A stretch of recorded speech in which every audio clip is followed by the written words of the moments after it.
आप पुण्यात्माएं सत्संग सुनने के लिए उपस्थित हुए।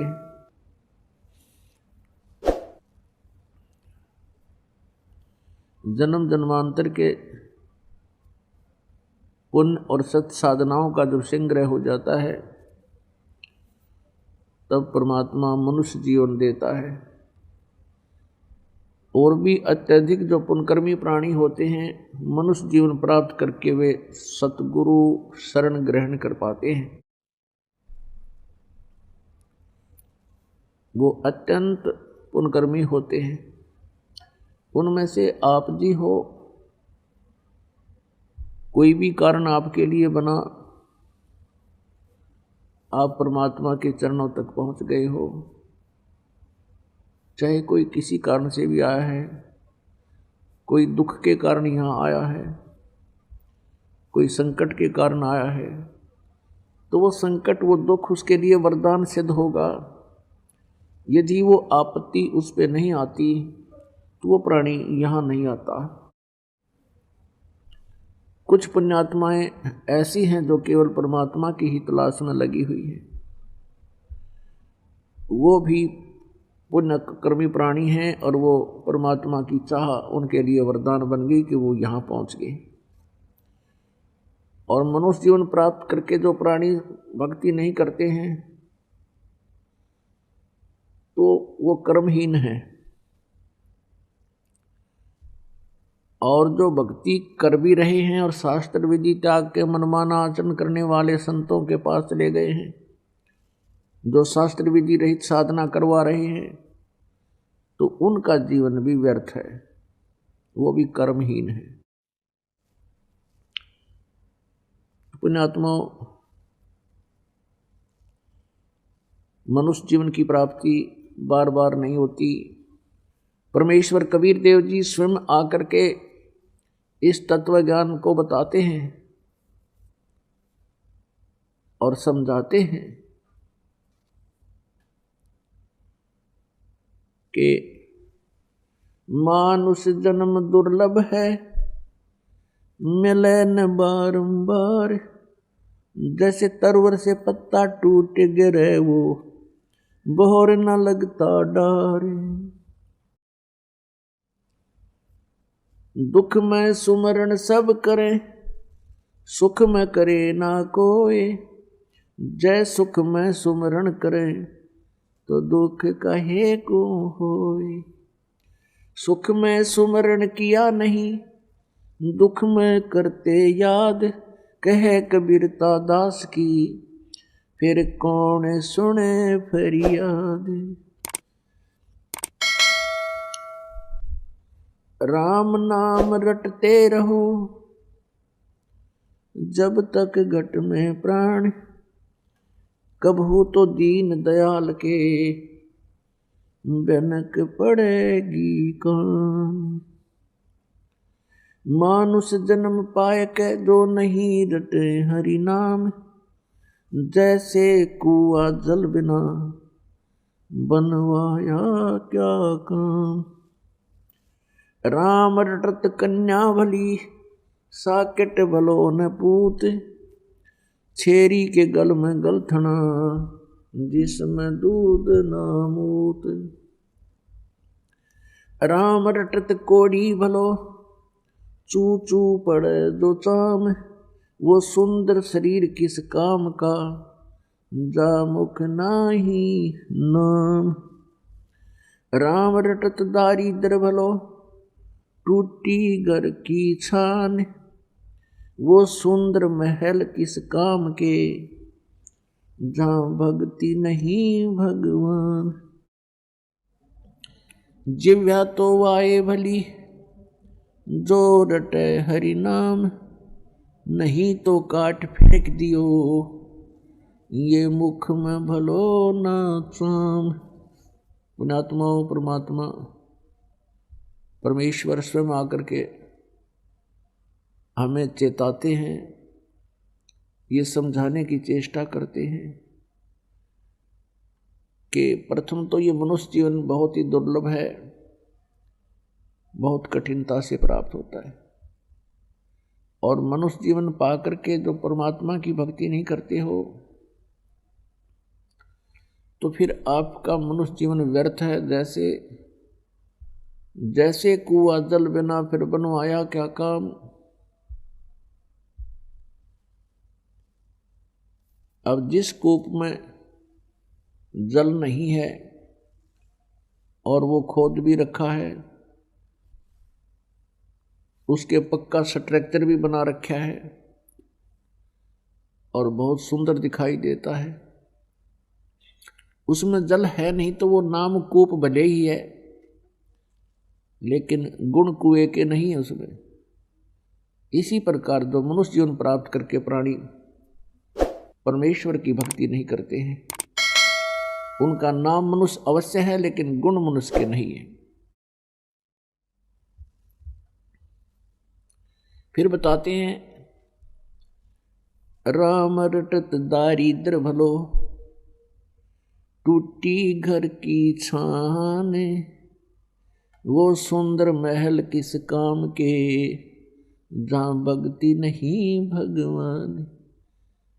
परमात्मा की भक्ति करने वाला वो निर्धन व्यक्ति भला है, अच्छा है, जिसके मकान की छत भी टूटी बेशक हो, जिसकी झोंपड़ी की छत टूटी हो और वो भक्ति कर रहा है, तो कहते हैं वो सुंदर महल किस काम के, जहाँ भक्ति नहीं भगवान।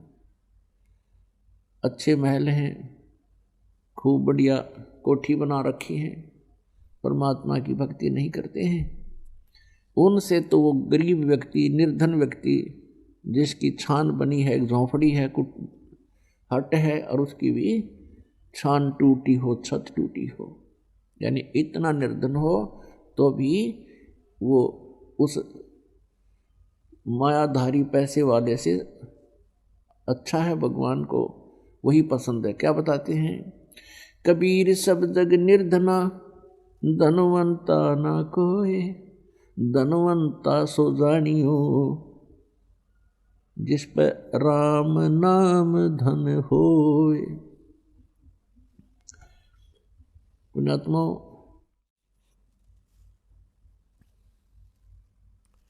परमेश्वर खुद सारी सृष्टि के रचनहार हैं, सबके पालनहार हैं कबीर साहिब जी, परमेश्वर परम पूज्य कबीर साहिब जी।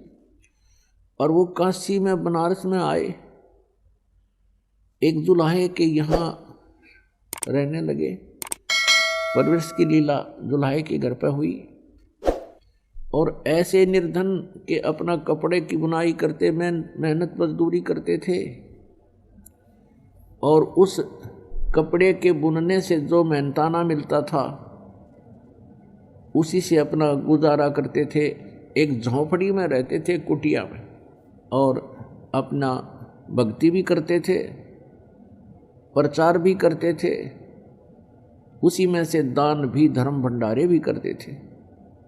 वो क्यों ऐसा करते थे, वो हमें ये उदाहरण देने के लिए लीला करते हैं प्रत्येक युग में कि परमात्मा की भक्ति के लिए ना तो कोई जाति या मजहब बाधक नहीं है, परमात्मा की भक्ति में सेठ होना आवश्यक नहीं है, भक्ति के लिए एक मनुष्य जीवन होना पर्याप्त है। मनुष्य जीवन के बाद फिर परम संत मिलना अनिवार्य है, अति आवश्यक है।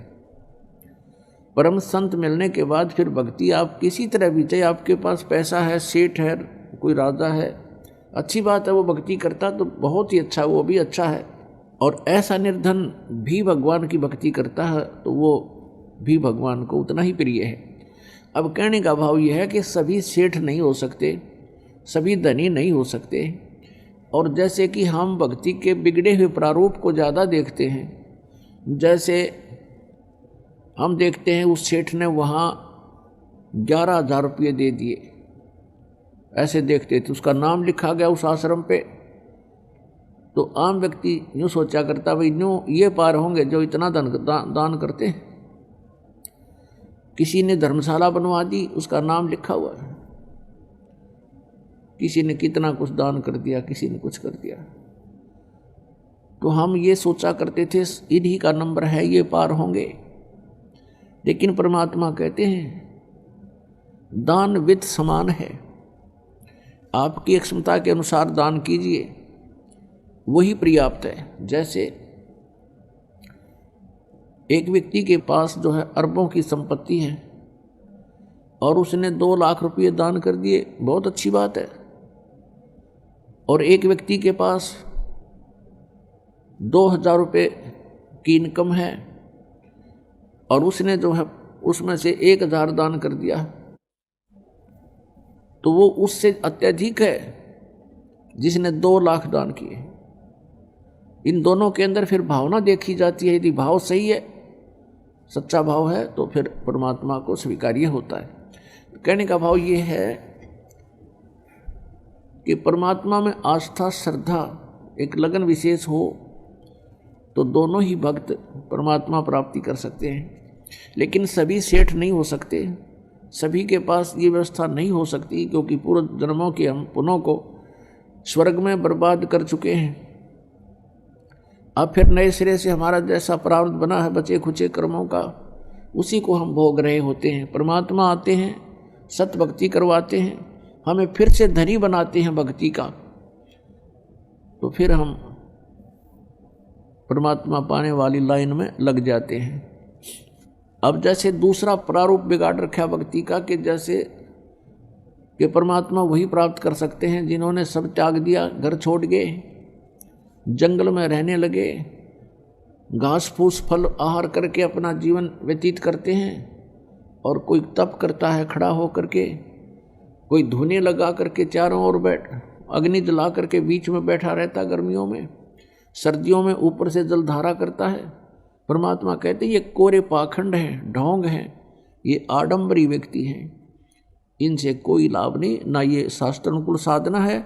और शास्त्र विधि को त्याग कर मनमाना आचरण जो करते हैं वो अपना जीवन नाश कर रहे हैं। गीता जी अध्याय नंबर 16 के श्लोक नंबर 23 में कहा कि शास्त्र विधि को त्याग कर जो मनमाना आचरण करते हैं, मनमानी पूजाएं साधनाएं करते हैं, उनको न तो कोई सुख होता है, न उनकी कोई सिद्धि होती है, और न ही उनकी गति होती है, यानी यूजलेस। इससे तेरे लिए अर्जुन, गीता जी अध्याय नंबर 16 के श्लोक नंबर 24 में तुरंत कहा है, इससे तेरे लिए कर्तव्य और अकर्तव्य की व्यवस्था में सदग्रंथ ही प्रमाण है। अर्थात जो शास्त्रों में लिखा है उसी अनुसार आप जिन्हें करना चाहिए। शास्त्र विधि त्याग कर कोई भी साधना पूजा मंत्र जाप आप करते हो वो यूजलेस है। अब गीता जी में पुण्यात्माओं केवल ब्रह्म साधना का तो ओम नाम बता रखा है, यही वेदों में बताया है। वेद ज्ञान दाता भी वही है, गीता ज्ञान दाता भी ब्रह्म है। और उसमें वो साथ में संकेत करता है कि वास्तव में पूज्य तो कोई और परमात्मा है जो गीता ज्ञान दाता से अन्य है। उसकी भक्ति करने से जीव को मोक्ष प्राप्त होगा, यहाँ संसारिक सुख भी उसी से प्राप्त होंगे, क्योंकि वो परमात्मा हमारे प्रारब्ध के कर्मों को नष्ट कर देता है जो पाप कर्म है, और पुण्य कर्म फलते रहते हैं। जैसे पहले समय में ये फसल बीजा करते थे तो उसमें घास भी साथ पलता था और फसल आधी मिलती थी। अब एक ऐसी औषधि की खोज हो गई है कि फसल बीज रखी है और उसमें खरपतवार पैदा हो गया है, अड़ंगा, तो उसमें एक सिंचाई के समय औषधि छिड़क दी जाती है, वो घास का नाश कर देती है, खरपतवार को खत्म कर देती है और फसल को हानि नहीं करती। ठीक इसी प्रकार अब उस मंत्र की खोज होगी है, उसकी अन्वेषण होगी है, जो हमारे पापों को नाश कर देता है, पुण्य ज्यों के तो बने रहते हैं। वो मंत्र इस दास के अतिरिक्त इस वर्ल्ड में किसी के पास नहीं, 21 ब्रह्मांड में नहीं है वो मंत्र। तो वो मंत्र आपको दिया जाएगा जिससे आपके पापों का नाश हो जाएगा, और वो केवल कबीर परमेश्वर की रजा से, उसी की कृपा से ही होगा, क्योंकि वो मेन पावर हमारी जो थर्मल प्लांट है, हमारा जो मेन पावर हाउस है वो कबीर जी है, और पावर हाउस से लाइट आती है। और संत समझो वो छोटे सतर के पावर हाउस होते हैं, कोई 33 kV का, कोई 66 kV का।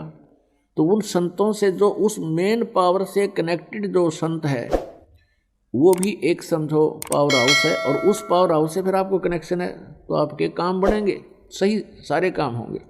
तो जो भी ये मंत्र आपको दिया जाता है ये कबीर परमेश्वर वाली पावर से ही काम करता है, वैसे नहीं करता ये।